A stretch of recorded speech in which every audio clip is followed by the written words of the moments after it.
Olá, meus queridos, a graça e a paz do nosso Senhor Jesus Cristo. Vamos dar sequência à nossa série devocional, hoje no livro de Ezequiel, nos capítulos 18 e 19. Chegamos a um momento aqui importantíssimo para o entendimento desse livro, e este capítulo, especialmente esses dois, ou até o capítulo 20, na verdade, Ezequiel vai tratar do tema da responsabilidade. Aqui no capítulo 18 vai falar sobre a responsabilidade individual, lá no capítulo 19 vai falar sobre a responsabilidade da liderança, né, dos príncipes de Israel, e mais para frente nós vamos ver outros tipos de responsabilidade. Aqui especialmente hoje nos capítulos 18 e 19 nós vamos conversar sobre o tema da responsabilidade individual do ser humano. Então diz lá no livro de Ezequiel, no capítulo 18, esta palavra do Senhor veio a mim. O que vocês querem dizer quando citam este provérbio sobre Israel? Os pais comem uvas verdes e os dentes dos filhos se embotam? Juro pela minha vida, palavra do soberano, o Senhor, que vocês não citarão mais esse provérbio em Israel, pois todos me pertencem, tanto o pai como o filho me pertencem. Aquele que pecar que morrerá. Suponhamos que haja um justo que faz o que é certo e direito. Ele não come nos santuários que há nos montes e nem olha para os ídolos da nação de Israel. Ele não contamina a mulher do próximo, nem se deita com a mulher durante os dias de sua menstruação. Ele não oprime a ninguém, antes devolve o que tomou como garantia no empréstimo. Não comete roubos, antes dá a sua comida aos famintos e fornece roupas para os despidos. Ele não empresta visando a lucro, nem cobra juros. Ele retém a sua mão para não cometer erro e julga com justiça entre dois homens. Ele age segundo os meus decretos e obedece fielmente às minhas leis. Este homem é justo, com certeza ele viverá. Palavra do soberano, o Senhor. Suponhamos que ele tenha um filho violento, que derrama sangue ou faz qualquer uma destas outras coisas, embora o pai não tenha feito nenhuma delas. Ele come nos santuários que há nos montes, contamina a mulher do próximo, oprime os pobres e os necessitados, comete roubos, não devolve o que tomou como garantia, volta-se para os ídolos e comete práticas detestáveis, empresta visando a lucro e cobra juros. Deverá viver um homem desses?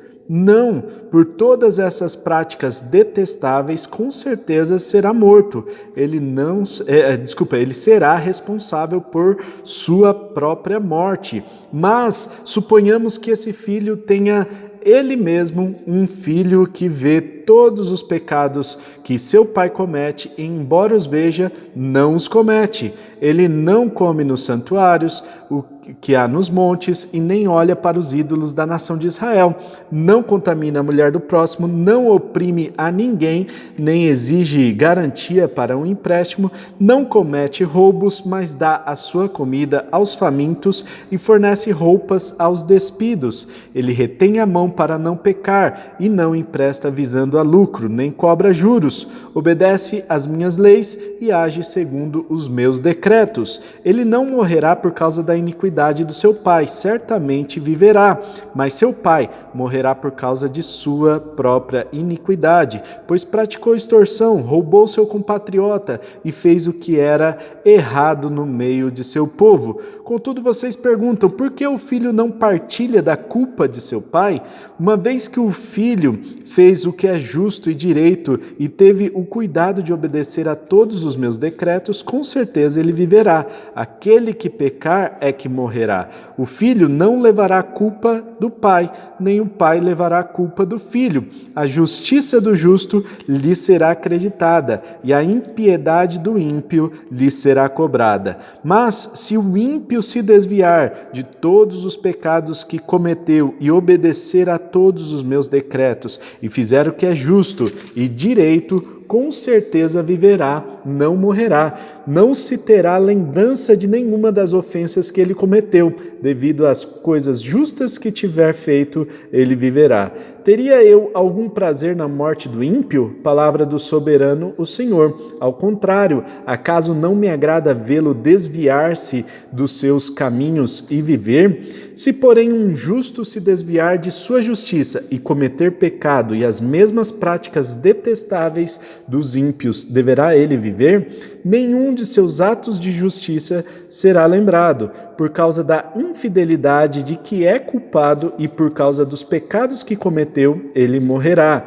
Contudo, vocês dizem, o caminho do Senhor não é justo. Ouça, ó nação de Israel. O meu caminho é injusto? Não são os seus caminhos que são injustos? Se um justo desviar-se da sua justiça e cometer pecado, ele morrerá por causa disso. Por causa do pecado que cometeu, morrerá. Mas se um ímpio se desviar da sua maldade e fizer o que é justo e direito, ele salvará a sua vida. Por considerar todas as ofensas que cometeu e se desviar delas, ele com certeza viverá, não morrerá. Contudo, a nação de Israel diz, o caminho do Senhor não é justo. São injustos os meus caminhos, ó nação de Israel. Não são os seus caminhos que são injustos? Portanto, ó nação de Israel, eu os julgarei a cada um de acordo com os seus caminhos. Palavra do soberano, o Senhor. Arrependam-se, desviem-se de todos os seus males, para que o pecado não cause a queda de vocês. Livrem-se de todos os males que vocês cometeram e busquem um coração novo e um espírito novo. Por que deveriam morrer, ó nação de Israel? Pois não me agrada a morte de ninguém. Palavra do soberano, o Senhor. Arrependam-se e vivam. Meus queridos, este texto vem somente a contribuir com a fase que Israel estava vivendo. Eles estavam perguntando para o Senhor, mas Deus, não é injusto isso? Por causa da idolatria dos nossos antepassados? Porque eles construíram os ídolos? Porque eles que fizeram tudo isso que a gente está vendo aqui, agora a gente vai ter que pagar o pato? O que Deus está dizendo? Negativo. Eles já pagaram com a morte, agora vocês vão pagar caro. Por quê? Porque o pecado é de vocês, não tem nada a ver com os seus antepassados. A alma que pecar, essa morrerá. E aqui no versículo 20 diz bem claramente, aquele que pecar é que morrerá. O filho não leva a culpa do pai, nem o pai leva a culpa do filho. A justiça do justo lhe será acreditada e a impiedade do ímpio lhe será cobrada. Isto significa, meus irmãos, que Deus, ele olha para cada um de nós como indivíduos. Ele trata a cada um de nós conforme a nossa prática e não conforme a prática dos nossos pais. Nossos pais podem ter feito escolhas erradas, nossos pais podem ter até feito escolhas certas e a gente faz as escolhas erradas. Então, a alma que pecar, essa morrerá. Então, a responsabilidade do pecado é de cada um. Mas tem gente que não entendeu isso. E tem gente que fica culpando outros fatores. Tem gente que fica culpando os pais, os avós. Ah, mas eu peco porque meu pai fazia isso. Ah, mas eu sou assim porque a minha tia era assim e eu herdei isso dela. É verdade, você herdou, mas a escolha de não pecar é sua. A escolha de ser mudado, de ser transformado é sua.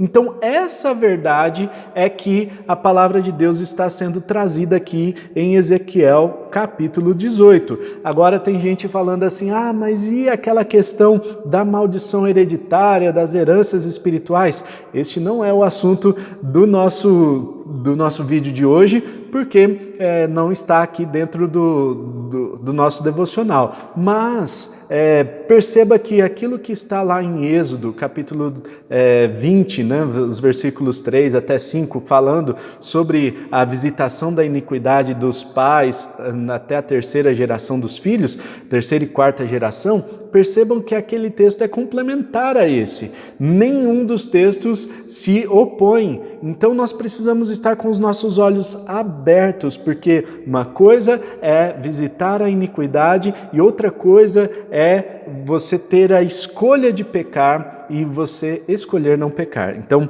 isso está muito claro aqui no livro de Ezequiel, no capítulo 18. Ele não deixa dúvidas, Deus não deixa dúvidas de que aquele povo estava sendo cobrado pelo pecado que eles estavam cometendo. A idolatria estava dentro do coração, nós vimos isso alguns capítulos anteriores.